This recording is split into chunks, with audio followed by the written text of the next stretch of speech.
स्वागत आहे तुमचं माझ्या आणखीन एका व्लॉगमध्ये।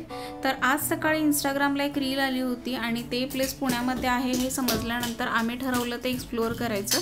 तर दुपारी 3 वाजता आम्ही निघालो होतो। तर हा थोडासा जुना व्लॉग आहे।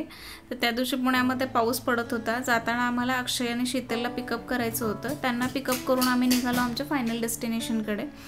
तर आता आम्ही जिथे जाणार होतो तिथं अंडर वॉटर फिश एक्सपो होता, जो गोळीबार मैदान पुणे इथं लागला होता।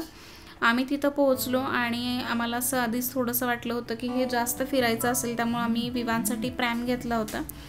तर त्याच प्रॅममध्ये बसून आम्ही निघालो एक्सपो बघण्यासाठी। तर इथं पर हेड 100 रुपीज तिकीट होतं आणि तिकीट काढून आत गेलो आम्ही। इथं वेगवेगळ्या पद्धतीचे फिश, खेकडा वगैरे सगळं बघायला मिळणार होतं। तुम्ही जर पुण्यात असाल तर नक्की एकदा व्हिजिट करा। मला एक फक्त इथला ड्रॉबॅक एकच वाटला की जे फिश आपण बघतोय ना त्या फिशचं नाव आपल्याला माहिती नाही किंवा त्याच्या संदर्भात जे काही माहिती आहे ना ती दिलेली नाही आहे। हा पण डोळ्यांसाठी मेजवानी म्हणाल तर नक्कीच।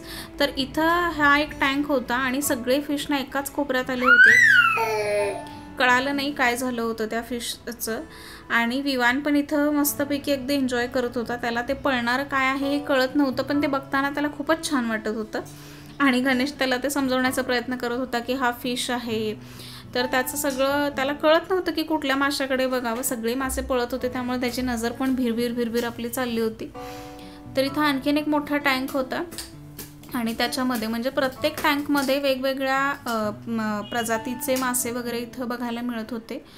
आणि हे खेकडे होते इथं छोटे छोटे अगदी। आत त्यांनी रुई टाकली होती आणि त्याच्यावरती ते खेकडे होते।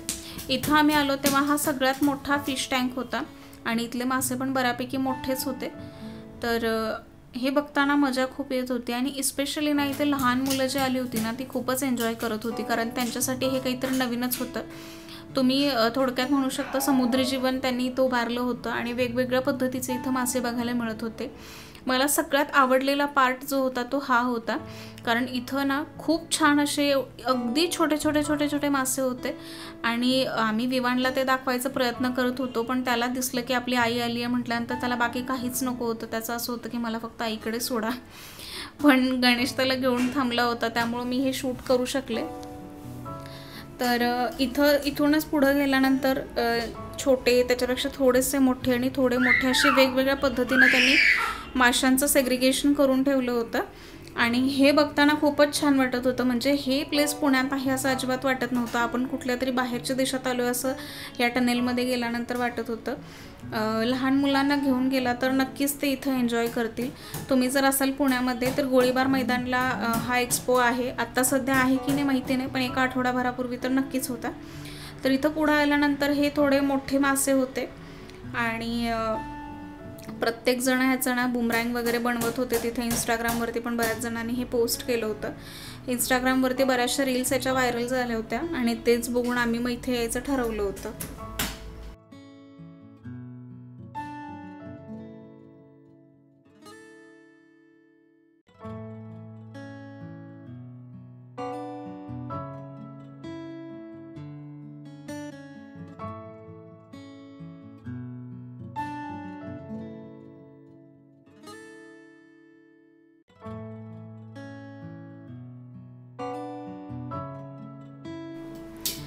हे सगळं बघून झाल्यानंतर इथून बाहेर पडल्यानंतर ना असे वेगवेगळे गेम्स आणि एक्झिबिशन्स वगैरे लागले होते, जिथं अगदी छोट्या छोट्या वस्तू किंवा लहान मुलांची खेळणी म्हणू शकतो आपण लागली होती। आणि इथं आर्चरी गेम होता। तर गणेश आणि अक्षयला आर्चरी गेम फार आवडतो, तर इथं अक्षय पण आर्चरीचा गेम खेळत होता। त्याचा वाण काय लागला नाही आणि ते खेळून झाल्यानंतर मग आम्ही पुढं जायचं ठरवलं। तर पुढं होता मोठा स्विंग। तर त्या स्विंगमध्ये बसण्यासाठी आम्ही तिथं इन्क्वायरी केली तर ते बंद होतं। हाच तो स्विंग होता। त्यानंतर विवान खूप कंटाळला होता आणि त्याचं रडगाणं विवान खूपच रडत होता, त्यामुळे त्याला याच्यामध्ये बसवलं होतं या गाडीमध्ये। आणि तो कुठंतरी पहिल्यांदाच अशा कुठल्या तरी यात्रेमध्ये वगैरे गेला होता, त्यामुळे त्याला ते नवीन जरा छान वाटत होतं। इथे या मोठ्या स्विंगवरती म्हणजे हा एकच स्विंग तिथे चालू होता आणि आम्ही सगळे त्याच्यामध्ये बसलो होतो। शीतलची पहिलीच वेळ होती स्विंगमध्ये बसण्याची, त्यामुळे जरा ती घाबरली होती, पण मॅनेज झालं. त्यानंतर एवढं सगळं फिरल्यानंतर आम्हाला दणकून भूक लागली होती, त्यामुळे आम्ही आलो सिंहगड रोडवरच्या खाऊ गल्लीमध्ये. विवानला पण खूप भूक लागली होती आणि त्याला असं वाटत होतं की आई आता आपल्याला काही देते का नाही या विचारामध्ये तो बसला होता. इथं खूप सिरियस डिस्कशन चाललं होतं की काय ऑर्डर करायचं. आलेली पेटपूजा करून आम्ही निघालो घरी. जाताना शीतल आणि अक्षयला आम्ही ड्रॉप केलं आणि आम्ही पोहोचलो घरी. तुम्हाला ब्लॉग आवडला असेल आणि तुम्ही नवीन असाल चॅनलवरती तर लाईक, शेअर आणि सबस्क्राईब करायला विसरू नका.